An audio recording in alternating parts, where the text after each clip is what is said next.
Obinna sat across from Chief Ebube in his grand, over-the-top office, gripping the flash drive in his palm. The air between them was tense, thick with unspoken threats. Ebube leaned back in his chair, a knowing smirk on his lips. "You must be very bold to come here with demands, Obinna. I thought you knew better." Hey there, and welcome to Freezy Stories. Get ready for another amazing story that will keep you hooked from start to finish. If you love great storytelling, don't forget to hit that subscribe button and turn on notifications so you never miss out. And if you enjoy this video, show us some love by liking, commenting, and sharing. It really helps our channel grow. Now, let's dive into today's story. Obinna sat across from Chief Ebube in his grand, over-the-top office, gripping the flash drive in his palm. The air between them was tense, thick with unspoken threats. Ebube leaned back in his chair, a knowing smirk on his lips. "You must be very bold to come here with demands, Obinna. I thought you knew better." Obinna exhaled sharply.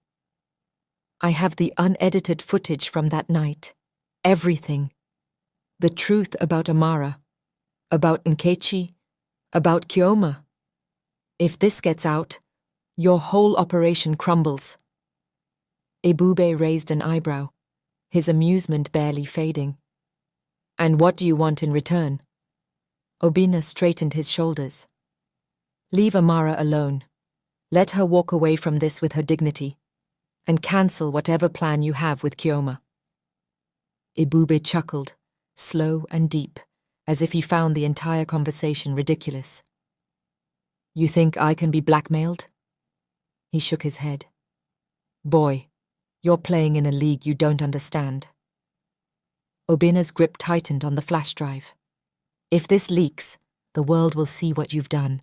Your reputation, your business, everything will burn." Ebube's expression darkened.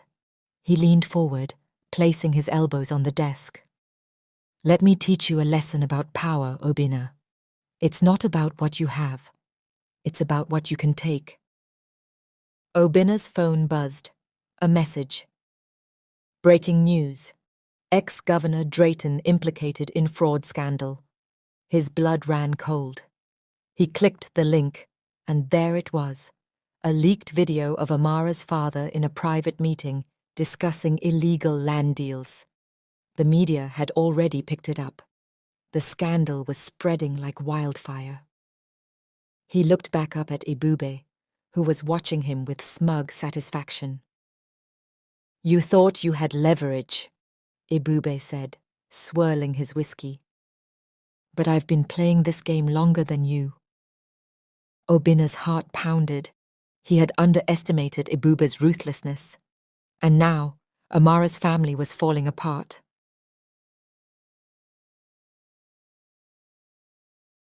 Amara stormed into Adanna's apartment, her heart hammering in her chest. The moment Adanna opened the door, Amara shoved past her, fury burning in her eyes. "You set me up," Amara hissed. "And for what? Because of some twisted jealousy?" Adanna crossed her arms, her expression unreadable. "You think this is just about jealousy?" She scoffed. "You have no idea what it's like growing up knowing your own father pretended you didn't exist." Amara froze. The words stung more than she expected. Adanna's voice cracked as she continued. "Your mother got the perfect life. She got the ring, the family, the respect. My mother? She got silence.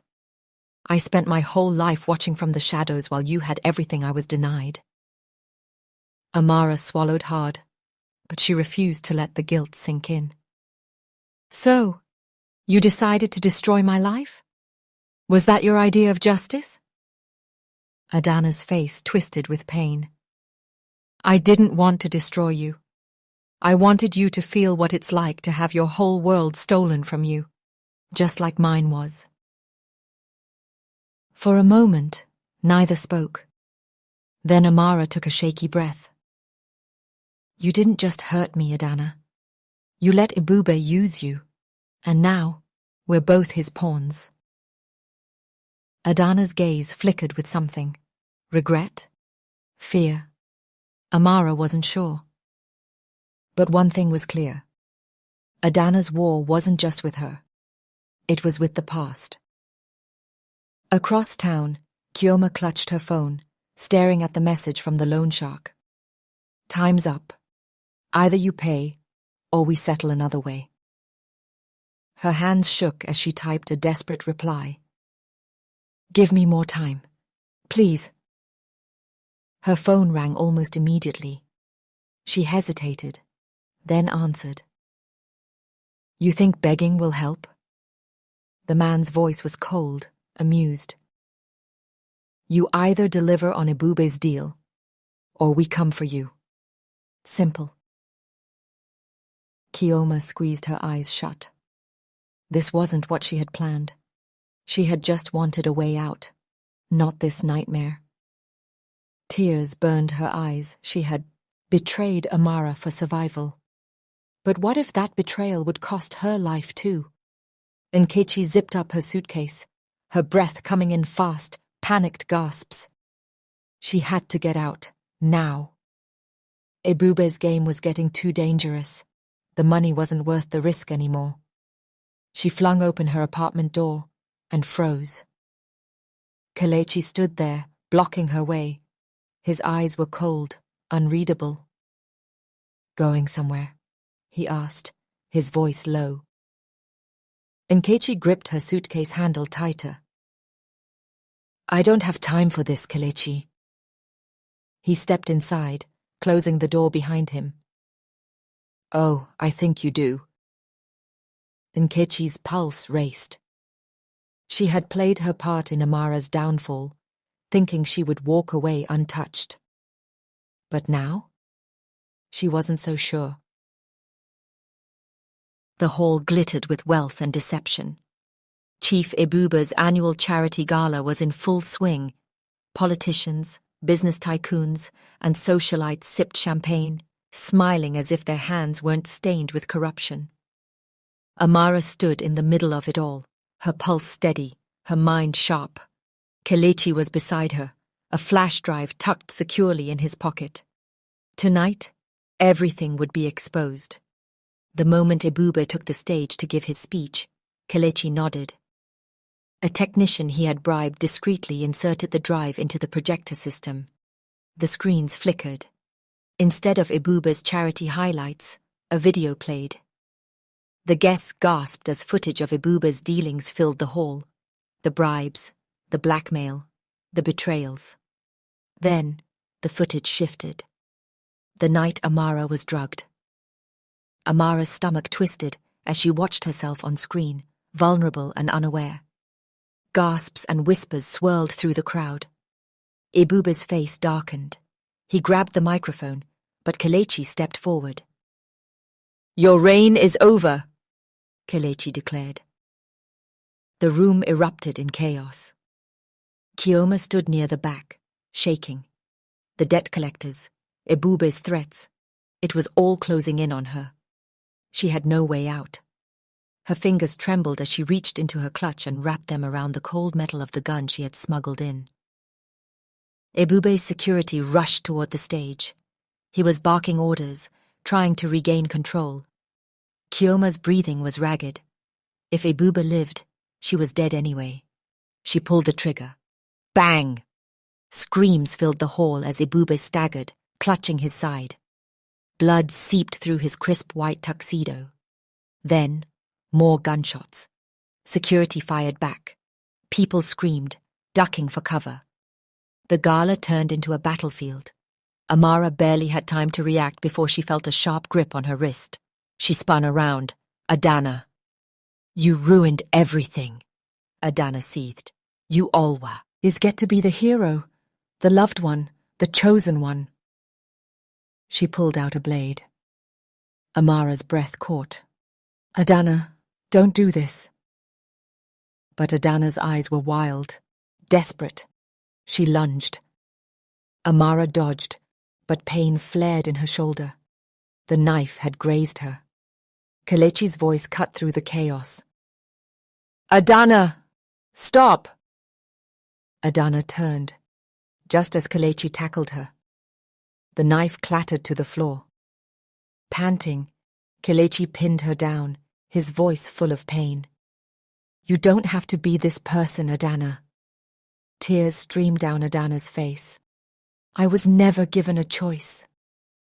Security swarmed in, dragging her away.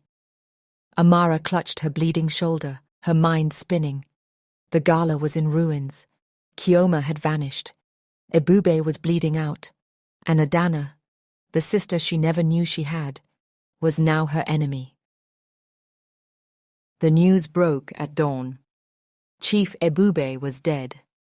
His empire, built on deceit, blackmail, and blood, began to collapse overnight. The authorities wasted no time. His associates, enforcers, and bribed officials were rounded up like roaches fleeing from light. But Adanna was gone.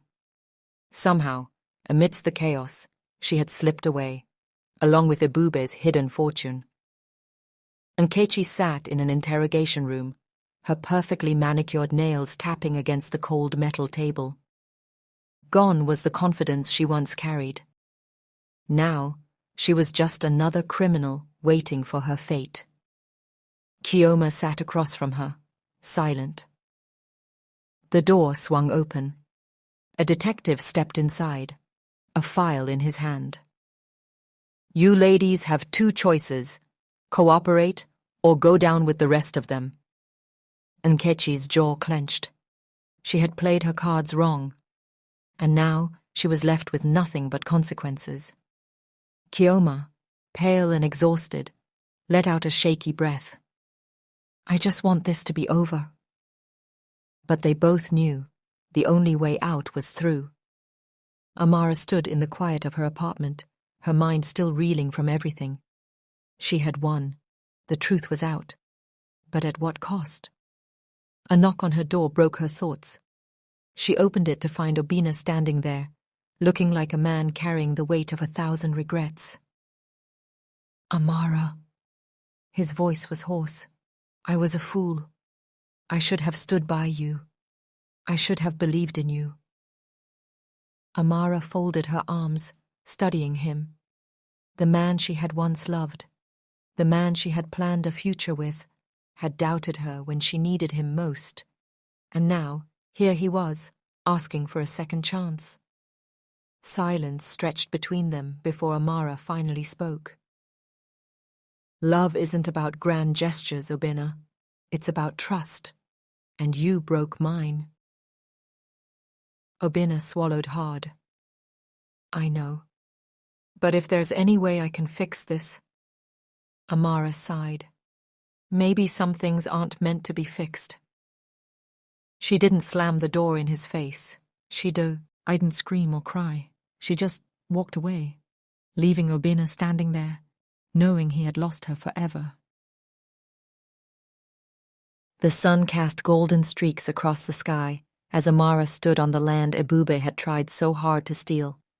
The soil beneath her feet felt solid, unshaken, just like her. Everything had crumbled around her. Her engagement was broken. The people she once called friends had betrayed her. Her family's name had been dragged through the mud. And yet, she stood, fractured, but unbroken. Kelechi walked up beside her, his arm still bandaged from the injuries he had sustained at the gala. Despite the pain, his steps were steady, just like hers. "This land belongs to us again," he said, glancing at their family's reclaimed property. "We can rebuild." Amara nodded, the weight of everything settling on her shoulders, but it no longer felt suffocating. "We will," she said firmly. "But first, we heal." Later that evening, as the cool night breeze rustled through the trees, Amara and Kelechi sat on the porch of their family home. "I should have protected you better," Kelechi muttered, staring at his hands.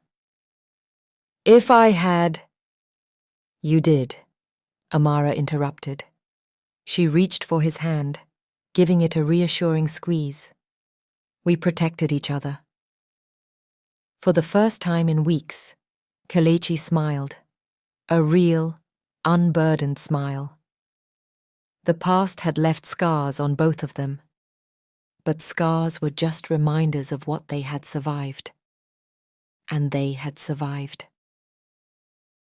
As dawn approached, Amara made a silent promise to herself. She would not be defined by betrayal, nor by heartbreak. She would build a new life, on her own terms. Because she was more than what had been done to her. She was still standing. And that was enough. Amara wasn't expecting a delivery. Yet, there it was. A small, elegant box sitting on her doorstep like a ticking time bomb. Her stomach twisted as she bent down to pick it up. There was no sender's name, but the handwriting on the note attached was unmistakable. Adanna. Hands slightly unsteady, Amara unfolded the note. You think this is over? You think you've won? No, dear sister. This was only the beginning. Enjoy your peace while it lasts. I'll be back, stronger than ever. Amara's fingers tightened around the paper. Adanna was still out there, and she wasn't done. Somewhere far away, Adanna lounged in a dimly lit hotel room, sipping expensive wine as she watched the news. Ibube's empire had fallen. Nkechi and Chioma had been arrested. Obinna had been reduced to a shell of his former self. But she had escaped. With enough money and power to start over, to rebuild, to return, on her own terms. She smirked, tapping her nails against the glass. Soon, Amara. Soon. She had lost this battle, but the war was far from over. The note burned in Amara's hands, but fear did not grip her the way it once would have. No. This time, she was ready. She had faced betrayal, humiliation, and heartbreak. She had been dragged through the fire and had emerged stronger. If Adanna wanted to return for another round, let her. Amara was no longer a naive bride-to-be. She was a survivor, and she wasn't afraid anymore. The morning sun bathed the estate in a warm glow as Amara stood at the gates of her family's reclaimed land. The place held so many memories, both good and bad, but today it felt like a symbol of something new. She had lost so much. Her trust, her innocence, her so-called friends. But she had gained something far greater. Strength. Kelechi stood beside her, his presence steady as always. So, what now? Amara took a deep breath, letting the crisp air fill her lungs. We rebuild, she said. But this time, we do it our way. She wasn't just reclaiming her land. She was reclaiming her life. From a distance, hidden beneath the shade of an old tree, a figure watched her. Their face was unreadable, their presence unnoticed. They pulled out a phone, dialing a number. She's stronger than expected, they murmured. But that just makes things more interesting.